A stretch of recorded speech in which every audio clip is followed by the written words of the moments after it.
Shri Krishna Chaitanya Prabhu Nityananda Shri Advaita Gadadhara Shri Vasadi Gaura Bhakta Vrinda Bolo Hare Krishna Krishna Krishna Hare Hare Hare Rama Rama Rama Hare Krishna Krishna Krishna Hare Hare Hare Rama Rama Rama Hare Hare. Bolo Shri Gurudeva Ki Jai, Shri Prabhupada Ki Jai, Guru Parampara Ki Jai, Shri Vaishnava Thakur Ki Jai, Ananda Gati Vaishnava Vrinda Ki Jai, Nitai Gaur Premanande Jai. So, just going to read a few pages from this wonderful Granta, wonderful treasure, Sri Sri Prema Bhakti Candrika, the moonbeams, showing the pathway to divine love. Prema Bhakti Candrika. Candrika means like a ray of moonlight. And Prema Bhakti means it's our aspiration of achieving that pure, loving relationship with Sri Krishna. Once, I believe it was Srila Das Babaji Maharaj, someone asked him, how do I achieve Prem? How can I get Prem? He said, oh, you should go to the marketplace and buy it. What? We've never heard that we can buy Prem anywhere. How can you buy love? Money can't buy you love. But Gorkshadas Babaji Maharaj said, go to the marketplace and buy Prem Bhakti Candrika. By reading this and following it, you can get that pure love. So therefore, we published this Prem Bhakti Candrika a few years ago in Vrindavan Radhe Kunj, and it is written by Srila Narottama das Thakura. It's mostly his songs and his poetry and prose, but actually it's covering all these different aspects of our Vaishnava Dharma, starting with Sri Guru. And a lot of the songs that we sing are coming from Prema Bhakti Candrika. Shri Guru Charana Padma Kevala Bhakati Shadma. The song we sing every day to Gurudev is from this book. So it's a very special book. I wanted to read about and talk about just like 2 pages from the early section, talking about that first song, Guru Pada Padma, Shri Guru Charana Padma. And if anyone has any comments to add, we can discuss. This section's very nice. It actually talks about how the Vaishnavas are our family members and how being together with devotees who are like our spiritual family, it helps protect us in this life. Guru Pada Padma arranges for his disciples to stay with their Vaishnava family, and under the guidance of the Vaishnavas, they can continuously serve Guru Pada Padma. How then can it be possible for anarthas to disturb one? Naturally, if we're always in sadhu sangha, then Narottama das Thakura sings, Kam krodh kiba korite pare jadi hoy sadhu janara sangha. That if we're in association of devotees, lust, anger, greed, madness, illusion, all these things that are called anarthas, things that are obstacles in our spiritual progress, holding us back from achieving our spiritual potential. Those things that are anarthas cannot impede us on our path of progress if we're in association of devotees. So therefore it says here that devotees, they are our true family and our true protectors. And he talks about this in reference to the mercy of Guru. In the end of that song, Guru Charana Padma, he says, Jahara prasade bai, e baba toriya jai, Krishna prapti hoy jaha hoite. That by the mercy of Guru, Jahara prasade bai, e baba toriya jai, we can cross over samsara. What is samsara? I think for everybody they have a different experience of samsara. What do you think samsara is? Birth and death, again and again and again, what the Buddhists talk about as endless suffering. Now it also has happiness, but it's a state of illusion, illusory attachment, and that causes suffering. If you're not attached to it, if you're aloof from it, or if you're in a higher attachment, then you don't get that suffering. But E Baba Toriya Jai, we want to cross over material bewilderment. How do we do that? By the mercy of Guru. So Narottama das Thakura prayed that by Sri Guru's mercy we can cross Maya and overcome our anarthas. Those anarthas which are within us since millions of lives. It's a bad habit basically. An anartha just means a bad habit. And it's something that's been so ingrained in us because we've been doing it over and over and over and over again, life after life. So therefore it takes a really powerful force to change that. Like we talk about in it's harder to create a good habit than to continue a bad habit. You create a bad habit, it's something like, generally actually they talk about it in terms of Shreya and Preya, immediate gratification, leads to bad habits, and then you continue this kind of flow of immediate gratification and it puts you on a downward spiral. And then delayed gratification, so spiritual life is the ultimate, you could say, delayed gratification in the sense of we're trying to restrict our senses from enjoying the objects of the senses and offering them to Krishna, and we understand that by this process we achieve transcendental life, spiritual senses. So we have to learn that process of Shreya, striving for the ultimate good. To do that, we have to restrict the Preya, or you're learning that through your diet and exercise, trying to restrict immediate gratification of the mind that's just based on some kind of impulse from whatever it may be. We generally say that it's past karmas, or it's even other living entities within you. When you have a sugar craving, it's not necessarily you who's craving that, it's the entities within you who are basically calling out to you, the master soul, feed me, feed me, feed me, sugar. So if you only indulge in those desires, it leads you on a downward spiral. So if you learn to restrict that, then you go upwards. But what are those things that are ultimately impeding us in our spiritual life that we need to restrict? It's very hard to do that without sadhu sangha. So we're all here together, protecting each other. If we were 10 people, what are we, 13, right? 3, 6, 9, 10 people here. If we were all drunkards and womanizers or whatever, hanging out here together, we'd be doing different activities that could easily lead us in a downward spiral. It's not that you could be an enlightened sage in the midst of it all and it wouldn't affect you. But generally, if you're not in that stage, your association does affect you. That's why it says association is like, if you're like a crystal, association is the light that colors your mind, that colors your engagement, your activities. They say that you are the sum of the people you associate with. They say the 5 people you're closest with, you're going to be basically, tell me who a man is, show me his friends. Who does he spend time with?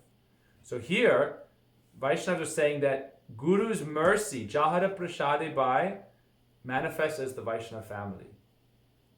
That's Guru's mercy for us. And how important it is. And it's also that Vaishnava family, those are the ones who are helping smooth us out. Because they're, rubbing and chaffing against each other. And it's also very important.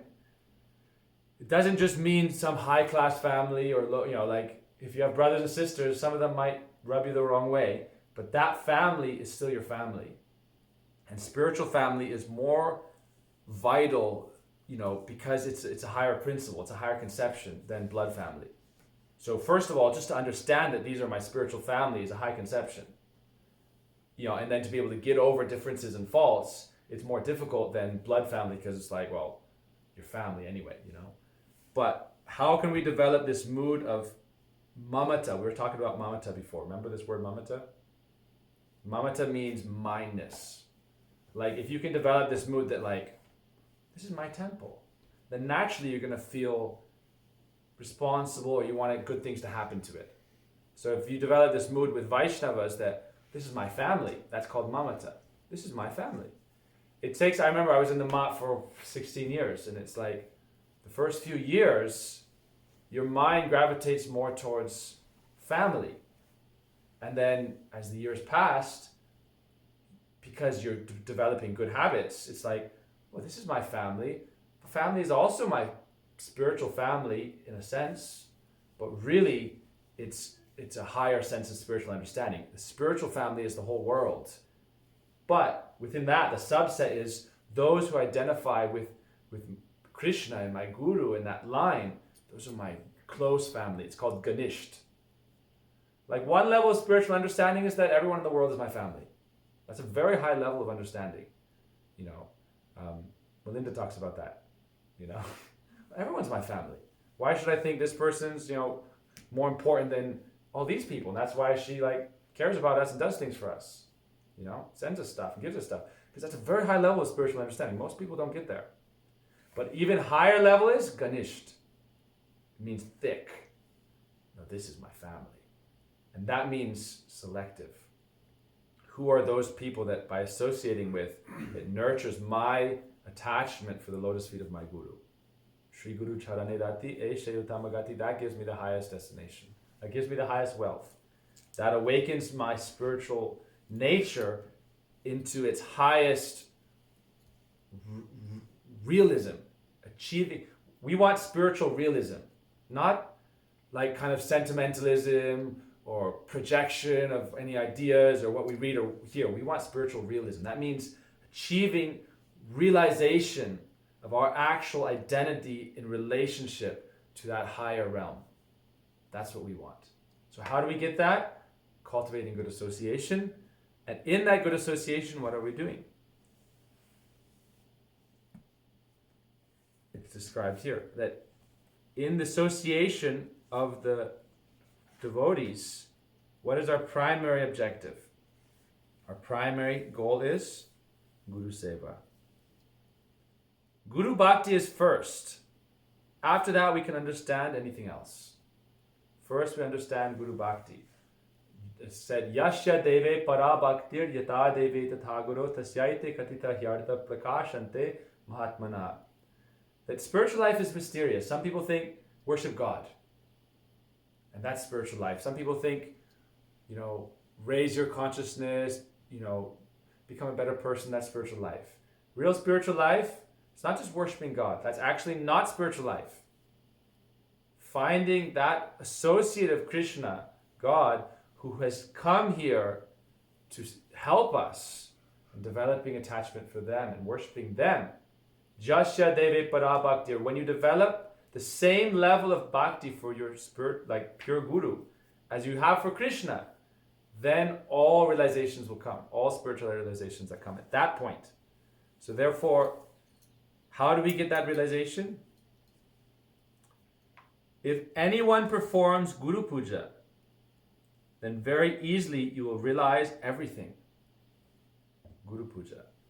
So that's actually, we want it to be that every fiber of our being, every breath we take, every ounce of energy, what do they call the energy packets, like every calorie. Every calorie, or, really should be exerted for Guru Puja. Now, we're skipping over the whole topic of how to find a bona fide Guru.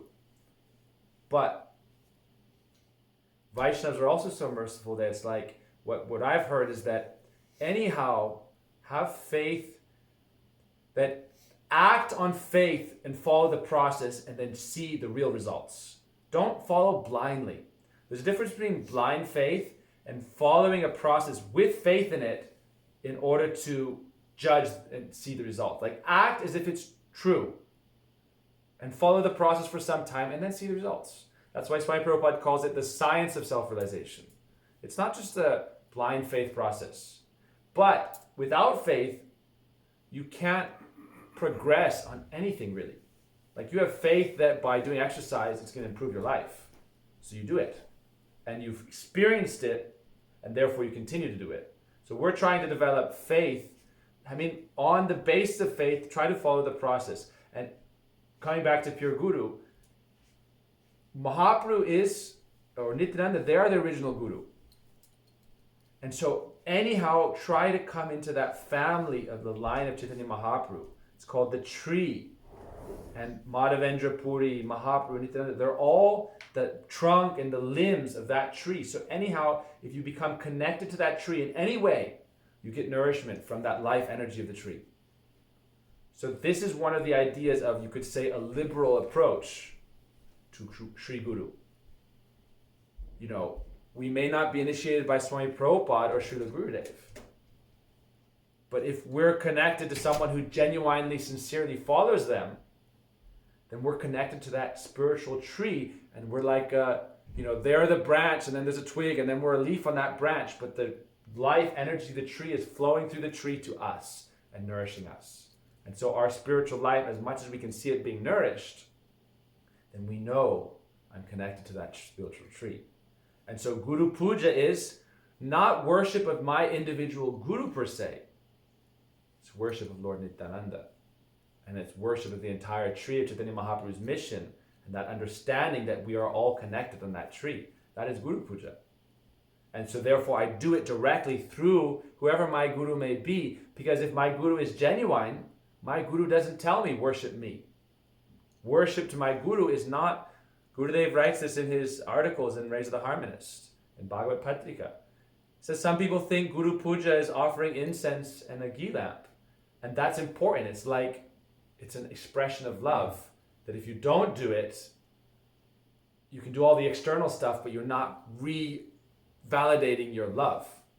So those offerings of those articles are very important because it's making a mental impression, and it's an act of devotion to show that, like in ancient culture, you see like before the husband goes to battle, or if he's a warrior, the wife will take incense and ghee lamp and do arati, showing it's actually what it's doing is it's giving her husband power to go and fight and be victorious, because it's that act of devotion that's ennobling him, And so you see, there's stories. It's a kind of segue of a different topic, but there's stories that a man could never be defeated in battle as long as his wife had devotion and was chaste. And as soon as there's a whole story around Vishnu and Tulsi, actually, it's a very interesting story. But basically, Sankachud couldn't be defeated as long as Tulsi was chaste to him. And then Vishnu came, and so it's a very interesting lila. But the point is that we offer the articles of worship, showing our devotion, right? But real Guru Puja is not just, it's kind of like, oh Gurudev, I love you, but then I'm not going to do anything to show it. So I'm showing it by offering Guru Puja, but if the rest of the day I'm not actually doing it, it's like the gravy without the potatoes, right? Guru Puja is like the gravy, but then where's the main course? The main course is your life. How am I living my life in service to him and his cause, and understanding that that cause is my cause. Guru is only here to save us. So helping him save us is Guru Puja. Right? So bettering ourselves pleases him. You see people who come to Gurudev, how can I? You said, are you chanting? Are you taking care? Guru, if you meet like a genuine spiritual master, they care so much about your life. I think stories of like Malini with like how much when you meet real Vaishnavas, they care about you more than like family will even care about you. Genuinely. And so we shouldn't think Guru Puja is like paying back a certain debt. Worship of Guru only means that now I'm going to help him make my life successful. That's Guru Puja. Now I'm taking a vow that I'm going to help my Guru fulfill his cause by saving me. Lokanath Lokera Jivan. Lokanath Lokera Jivan. How am I going to help him? And how am I going to do that? I'm going to wake up. I'm going to chant my japa. I'm going to do seva. I'm going to take responsibility. This is an important thing to understand, that why is Guru Seva so important? That spiritual life, again, it doesn't just mean like a sentiment. It doesn't just mean like in different paths, okay, it's like a frame of consciousness, a conscious state. Oh, you're very spiritual. You're a vegan, you're a vegetarian, you're a very spiritual person. You're a good person, you're nice to people. That's a spiritual. And in certain paths, yes, you're very spiritual. But in our life, spiritual life is something that you are graced with. When they see your guardians are now going to bless you, that this person is now capable and ready for a higher stage of engagement, a higher level of spiritual reality. And so I'm going to level them up. And that's something you qualify for. And you qualify for it by taking responsibility for your guru, for Guru Seva. Guru Seva Sadadrita. By firm focus and dedication in serving your Sri Guru, which again means that whole lineage. At that point, then when you take that responsibility, your spiritual, it's like your spine starts to become firm. You know what I mean? It's like now before you're a spiritual infant, you're like without a spine, you're just like immobic. When you take responsibility for Guru Seva, your backbone starts to be built. One, right? What do they call it? Vertebrae. One vertebrae at a time. You're building your spiritual life by saying, what does my Guru want from me? I will do that at all costs. It's a very like warrior mentality almost. It's a very feminine because it's based on devotion. It's a feminine principle. But it also has that masculine energy of, for my Guru, and again, my Guru, if he's a bona fide Guru, it's a placeholder meaning for this entire parampara, this entire lineage that's ancient, that's passed on from Krishna to Brahma, to Narad, to Vyas, to Sukadev, or in different lines, to all our Madhvacharya, through all our lineages. So you're tapping into this tradition that's going back to God himself. And service to Krishna is Guru. Vyasadeva is Guru. Vyas Puja is service to Vyas. So you're tapping into that entire line and you're basically saying, you know, there's a story about Ayendra Prabhu, what we heard just in Brooklyn. That was, Narad Muni was basically saying, he is my disciple. One of the pujaris had this like dream and vision. And Narad Muni was taking claim for him because he was such a good disciple. He wanted to say like, look at my disciple. I don't want to get into the whole story. But it's a very interesting thing. Like if you're really like following the process, that entire disciplic succession up to Krishna is saying, look at my boy, look at my girl, like look how awesome they are. And now their heart opens up and they give that, just by that opening of their heart towards you. Sudashatma Visheshatma Prema Suryamsa Samyubhak Ruchivis Kitramasho Kitriso Bhavamuchite. When that happens, then that ray of their mood of their hearts, which is that particle of pure love and consciousness, Satchidananda, Prem, Bhav, appears on you. It's like you're going under this spotlight from the spiritual realm and you're getting that energy manifest within you. At that point, then you hear like the songs of our Goswamis. You know, you become completely enmeshed in that ecstasy. And that's what we're kind of searching for. It doesn't mean you become uncontrolled, but it's like your life at that point, it's like you're walking around and you're a 1,000-watt bulb. And you see Vaishnavas who serve constantly in their life like they're a 1,000-watt bulb walking around. Meaning they're always engaged in bhakti where it's not like a chore. You see Vaishnavas who are like this. Sometimes we think bhakti, I have to go to kirtan, I have to do prasadam, I have to wake up early. It's like a habit we're trying to create. But then you have people who are just like, they're always on. They're always on point, and it's not a struggle, it's what makes them happy. I know Vaishnavas who get really sick, and were sick for like 10 months, really bad. But every morning they got up at 2:30 in the morning and took a car ride to Govardhan and did parikrama and worshipped Govardhan and came back. And then after that, cooked lunch for the devotees, met with the devotees at kirtan for 3-4 hours, did seva for another few hours, all the way till nighttime, and chanted 2 lakhs Harinam every day. How? Because, and people said, you're sick, take rest. I said, for me, it's like you're trying to punish me by saying this. Because how can I not go see my beloved Giriraj? It's like, I love Giriraj. It's what gives me life to go and see him and to bathe him and to walk around and see all the pastimes of Radha Krishna there. So that's what it means to be like you're always on fire in spiritual life. It no longer is a chore. It's no longer something you have to struggle to do. It's just automatic. But that's spiritual strength. That's chit bal. So you're getting energy from a different source than just like being a regular person.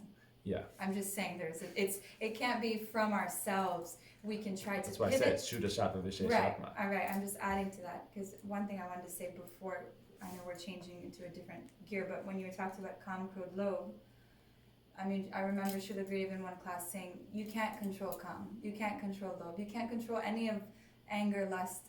The Harikatha and the Prasad will control that. So what you fill yourself with, that is how we pivot it, because really, these are innately within us, except for envy, which is unfavorable, as you already know.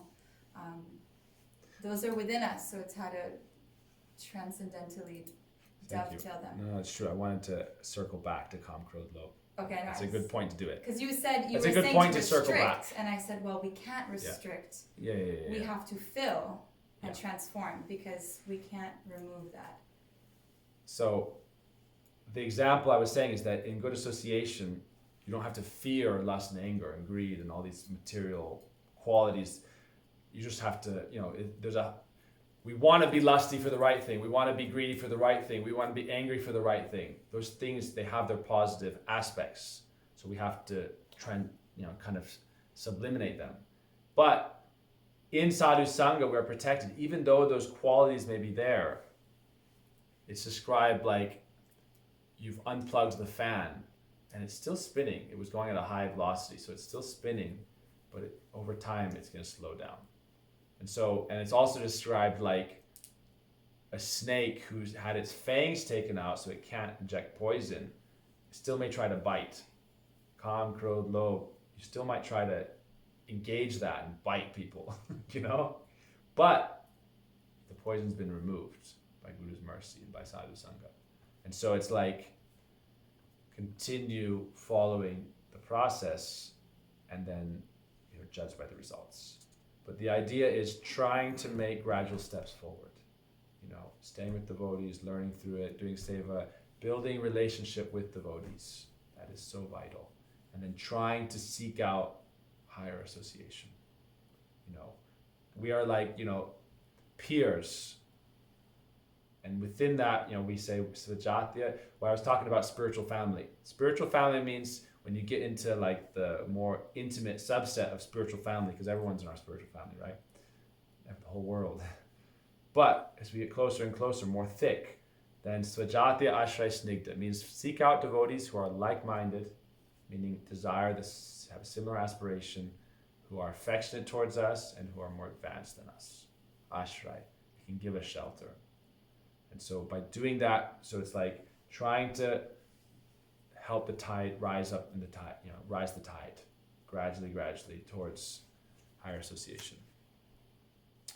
Okay, going back to that point is that you don't have to worry anymore about, like I remember way back in 2004, I was trying to get like a long-term visa to go to India. And Vaishnavas told me 6 months fine, 1 year fine, but try to stay at least 5 years, because then it'll start to make deep impressions. And they said, don't worry about, my senses are uncontrolled, my mind is restless, this, that. I said, none of that matters, because it doesn't. It's just a function of the material mind and senses that are an algorithm running on Maya. Yantra Rudrani Maya. It's called the machine of material nature. That's Maya. So we are literally on the conveyor belt of machine of material nature. And so all those things that we have to deal with in our present condition, they are just that functions of whatever those parts in that machine that I'm trapped within. And I'm circling around in this conveyor belt of birth and death in 8,400,000 species of life. That's what I'm doing. Just going around and around and around. So when I start my spiritual life, we don't try to rip off all those encasements, because it's going to turn us into like a ghost. And even then we're going to have our subtle body, which is just a subtle version of that gross thing. So you can't just rip it off like it's a scab. You can't just rip off all your anarthas as if it's some kind of scab. What you do is you start to destroy it from within. Meaning from within, you change it. It's like the ghost in the from within, you start feeding that spiritual thing, that spiritual essence. At a certain point, you're just going to explode out of that whole encasement of Maya into your spiritual form. And you'll see that devotees who have been 15, you get pictures of people when they join the temple, before, and a while, or like whatever they may be. And it's like, wow. Like, there's another Ayendra Prabhu story. This is a great story. They were basically saying like, he met like 20 years later, all like people he was growing up with in the temple. And like one of the devotees had left for some time, then come back. Became a bus driver, right? And then he met him, tell the story, and then he was like, wow, you became like a pure devotee. Because it was like, but how did he do that? That's what I was saying. What was the difference between Ayendra Prabhu and the bus driver Bhakti Bab? He followed Prabhupada's instructions as best as He he could. followed with responsibility. He started building his spiritual vertebrae one layer at a time. And, you know, Krishna takes notice. As much as we do that, Gurudev would say the difference between an animal and a proper human being is that a human being takes responsibility. What my Guru desires, for that I can give my life. Bhaktisiddhanta Prabhupada said that I can be standing on one side and the rest of the world on the other side. I can fight with everybody if they are against my Guru or if it's for the sake of my spiritual master. It's a very like bold idea that comes from a very deep-rooted strength from mamata. And so it's not something you just jump into overnight, but you build it through gradual, incremental steps of seva and of building relationship with devotees. You build it gradually, but at a certain point, it comes to a point where you're so rock solid in that spiritual relationship that nothing can budge you. The whole world can be against you, and you won't even bat an eyelid because it doesn't matter to you. Because that spiritual nourishment that's coming from inside that is so powerful that everything material, it's like when you see the matrix, right? And you see it all operating, it's like, then you can just walk through it as if it's nothing, right? Nothing can touch you. Even if you die, Haridas Thakur, what did Haridas Thakur famously say? Kanda kanda jadi jai deha pran, tabu vadanina chadi harinam. Even if you cut my body into 1,000 pieces, I will not stop chanting Krishna's names. How much like strength and character he had, and therefore when they beat him through 26 marketplaces, it was like nothing. It was like not mind over matter, it was like spirit over matter. That machine of his body was still operating on that conveyor belt of Maya. It's called, literally, this is Bhagavad Gita. Yantrarudrani Maya. There's 8,400,000 pieces of life. We're in one of those species of life, and our karma and the gunas, the material modes of nature, are making us move along that conveyor belt, one species to another, incessantly, continuously, until we break that chain. But when we start to break the chain, then it's just like, oh, that's just Maya. You realize it's just illusion. There's nothing to do with my spirit self. It's just, this whole body is just a product of that. But when you see through the matrix, at that point, this lump of stool and urine and pus and blood becomes a beautiful offering to Krishna. Because you engage it like to Giriraj, we say when we offer Anukut. Anukut means offering the soul. Srila Vamini Goswami Maharaj says, real Anukut is offering the soul to Giriraj. And then he offers it to Radha Krishna. That's Anna, that's the grain. The soul is described to be like a grain of consciousness. And offering that, then the encasement of the body, it becomes paraphernalia to worship Krishna. And so it's transcendentalized. Then the karma bandhanam janma. You're immediately uplifted from that bondage to Maya. That machine that you're moving on, it's just like you levitate up. It's like that's real levitation. You're no longer on that cycle. That's why it says na karma bandhanam janma vaishnavanam savidyate. A Vaishnav is not bound by the laws of karma. Why? Vishnu Anuchara. Because they're completely selflessly sold into that divine service. So it doesn't touch them. Even material faults do not touch them. They can commit the most heinous act. And Krishna says, Apichet suduracharo bhajate mamananyabhak sadureva samantavya samyak vyava sutvesa. Krishna says, my devotee, O Kunti, son of Kunti, Kunteya Pratijanaya Name Bhakta Pranashyati. Krishna says, my devotee never perishes. And all the devotees argue about Krishna's words. That's why he says, O son of Kunti, you promise it.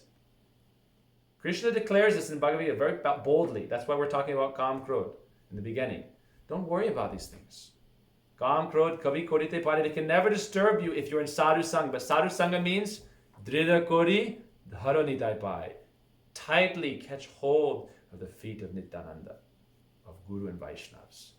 And all these other things are just like bubbles and foam on the surface of the holy Ganga, which is transcendental. That's how it's described. That's why Rupa Goswami says, never look at the external faults of devotees. Whether they're bad-tempered, whether they have bad habits, inconsequential. But devotees, especially lower neophyte devotees, always like to nitpick about other people's so-called faults. This person is that, this person is that. It's all bull crap. None of it matters.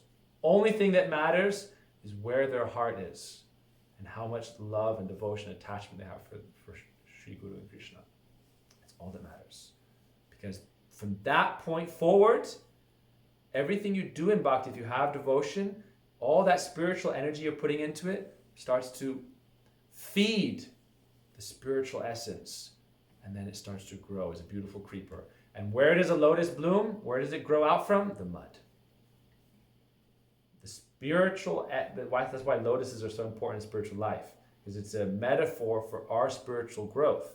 We start in the mud, in this muck of material energy, but if we develop that kernel of devotion, what is that kernel? Brahmanda Brahmite Kon Bhagavana Jeev Guru Krishna Prasade by Bhakti Lata Beach. By great mercy and fortune, and God's mercy and then Guru's mercy, you come into the association of a pure sadhu, and then it's described, it's like washing up on the shore of Maya and coming to the spiritual realm. Material life means we're like a straw being pulled along the current of material energy, but when we meet the pure sadhu, who is described to be like the doctor, the physician who cures us of the material disease, it's described to be like coming along the bank. And now we're entering the spiritual dimension. And so that's the power of Guru. But what Guru gives then is that kernel of devotion, small, fragile thing that you have to protect. That small little element of, a little bit of devotion, a little bit of bhakti, and protect that, and kindle that, and nourish that. And then all your spiritual life, you have that, everything you do, your chanting, your seva. At that point, you don't see anything as different. Serving, building the temple, chanting Harinam is the same. Going in the car to pick someone up in the airport, that's the same. If the mood is there, why I'm doing this, I'm taking responsibility for my service of my Gurudev because I love him. Because he wants this. And because by doing this, it not only is helping me save myself, but it's because that's what Guru wants. Because the problem in material life is that I am the center of existence, and spiritual life is that Krishna is the center of existence. And so anytime I'm serving other devotees or Guru, it's enabling my spiritual growth because it's taking me out of the center and it's putting Guru and Krishna there. And now I'm doing it for them. And so now I'm starting to grow. My backbone is getting... And then the spiritual world, what is the difference between this world and the spiritual world? The spiritual world, everyone is looking out for everyone else.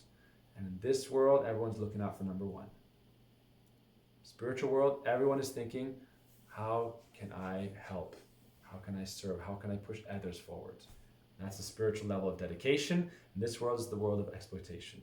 So in the temple life, we're trying to develop that consciousness that whatever may happen to me, my life is for my Guru. Yes? Can I tell a quick story that this reminds me of? Yes.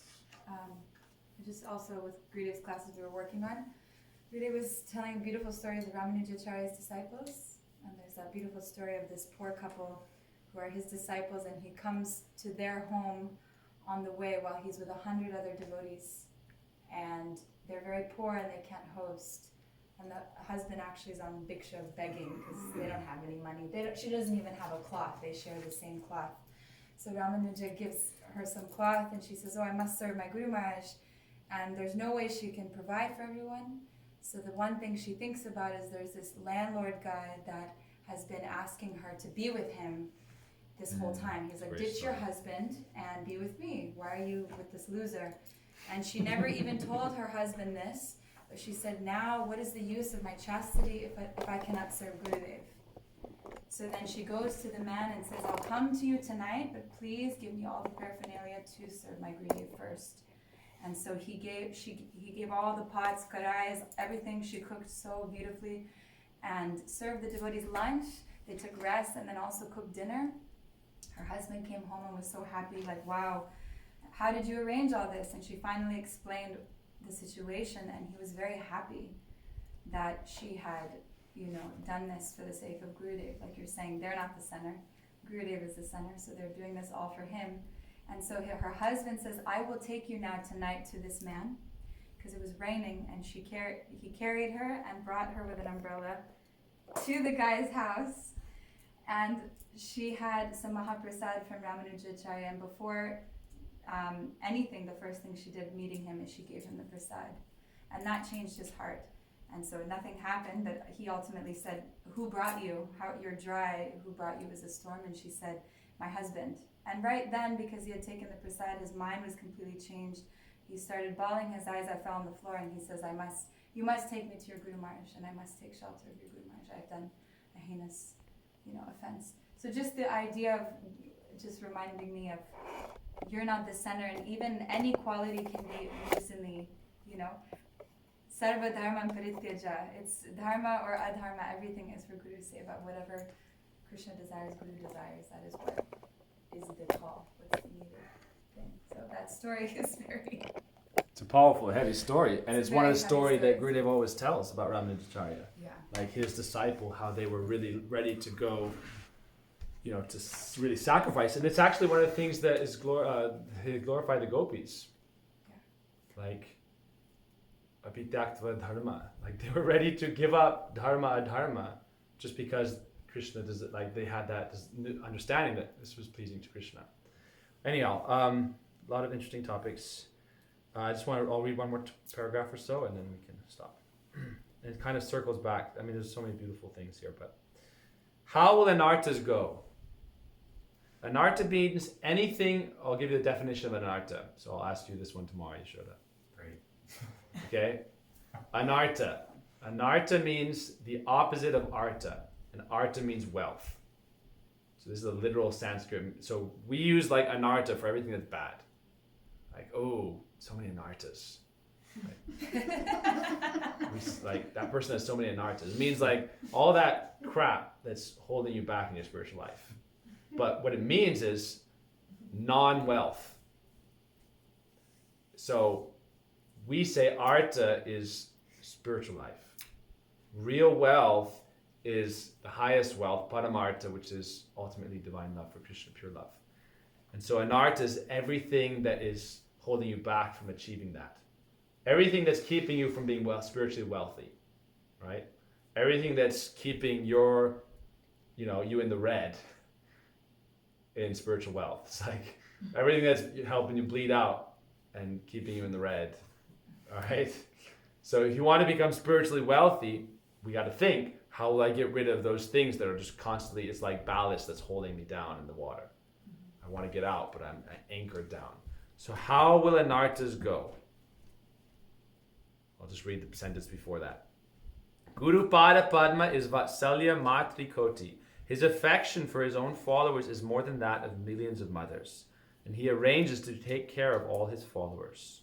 So how will anarthas go? Because we're talking about lust, anger, and these things. How will they go? Guru Seva is the only way.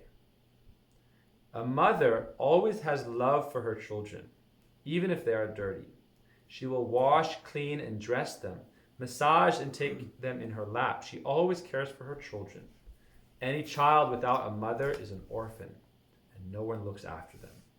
So Krishna told in the Bhagavad Gita 9:31, that's what I just was talking about, Kunteya pratijaniya name bhakta pranashyati. This is actually something that gives hope and joy and confidence to devotees. Krishna is being so bold here. He's saying, not only I am promising it, but I'm telling each and every one of you, you should declare it boldly, my devotees shall never perish. It's like one of those beautiful statements of Krishna's. And it's an important instruction for us, because oftentimes it's the devotees who drag each other down. And that's why Krishna says later on, apichet suduracha. It's like Krishna says it and we're all his devotees, but it's like, nah, Krishna didn't really mean that. It's like, no, he did.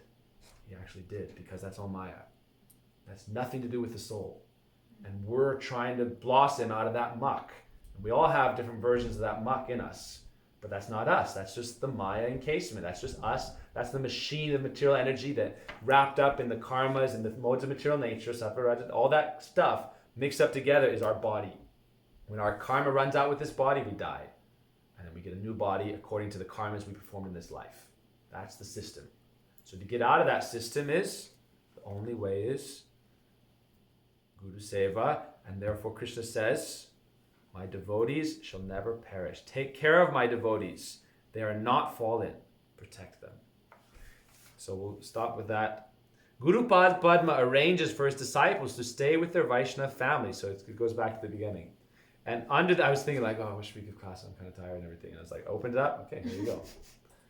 Under the guidance of the Vaishnavas, they can continuously serve Guru Padma. How can it be possible then for Anarthas to come? Krishna Prem Ras, Braja Ras, it all comes by the mercy of Sri Guru. How is it that Bhakti Yoga is the highest? You will realize all these things, and then from Vrindavan, the Mandris and Braja Devis will call you. They will give you the qualified Guru Sevak entrance. They will give the qualified, that's what I was saying. They will give the qualified Guru Sevak. Oh, she's been really good. Let's level them up and give them a shot in Seva Kunj. See how they do. That's our altar. That's those Mandris in the Kunj in the background getting a chance. It's the reality, but it's also showing this idea of it's the anonymous people hidden in the background doing all the seva who got entered into that realm. Meaning, that's what all the faces are? Yeah, the back. There's 5 faces. Yeah, I know. It's those people who were like, it's that conception of it's the unnamed, the untold, the unheard, but through their lives of dedication, they got leveled up. And so it's like that's what he's saying here. Guru Padma arranges. How is it that Bhakti Yoga, you will realize all these things, and then from Vrindavan, the Manjalis and Braja Devis will call you. Every night we sing this song. This is like our literal Sayan Arti song. What is that? Tomras Sava Brajabasi Koromor Abhilasi. Oh, all of you Brajabasis, all you associates of Radha Krishna, please hear my call, my prayer, my entreaty. When will you all bring me into Brajadam, into your service? We sing to each of them. To Purnamasi Yogamaya, to Rupa Manjari, Rati Manjalita, Vishaka, to Sridham, Sudham, Nanda, to Shoda, Vrishabhanu. When we sing Jaya Dwani, when we do Jaya Radha, Jaya Krishna, Jaya Vrindavan in the morning, Circumambling and Tulsi. Why do we sing all their names? Jaya, we sing the Nagapatnis, we sing to all the different Sakas, the Sakis, everybody, because we're praying for them to bring us into that realm. But how do we do it? Is through that life of spiritual dedication. So they will give the qualified Guru Sevak entrance into the service of Sri Radha Krishna. The Braja Devis check to see who is completely following and serving Guru Padma with one pointed love. They don't look at your anarthas because that isn't you. That's just what's keeping you from being spiritually wealthy. So they don't look at it because that's not you. That's not who you are. That's just what is wrapped around that precious little soul that's part and parcel of them, and they want to bring you out of it. And so the whole cause is they're coming here to bring us out of Maya, and us helping them by just being engaged and being focused and qualifying. It's like that's what we're trying to do. And so, our aspiration, we want to be a Nityananda Prabhu Mahaprabhu Association, and Navadvip Dham, and be a Radha Krishna Association. And also Vaishnavas don't like to limit it to just when Prabhuji talks about Janmashtami and Krishna, he doesn't like it when people try to limit who and what and how Krishna is. He said, go there and find out. It's unlimited varieties of spiritual loving engagement that's forever full of bliss. So you're trying to box it into like, this is exactly what's happening. It's like, that's our material mind again. So it's like, just try to, Prabhupada would say, try to follow the process with taking shelter and praying and having a little bit of faith, and then judge by the results after your lifetime of, or at least some time of dedication, and see the difference before and after. So, Hare Krishna. Dandavad. Vancha kalpatarubhyasya kripa sindhubhyascha patitanang pavanebhyo vaishnavebhyo namo namaha shri ki jai. So somebody can sing Jai Jai Radha Krishna. Giri? Jai Jai Radhe Krishna Govinda Jai Jai Radhe Krishna Govinda Jai Jai Radhe Krishna. Give me short of the book page. Govinda Jai Jai Radhe Krishna Govinda Jai Jai Radhe Govinda Radhe Govinda Radhe Govinda Radhe Govinda Radhe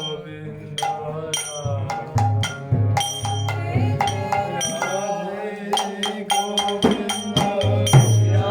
Radhe Govinda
Shama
Narayan Goswami Maharaj.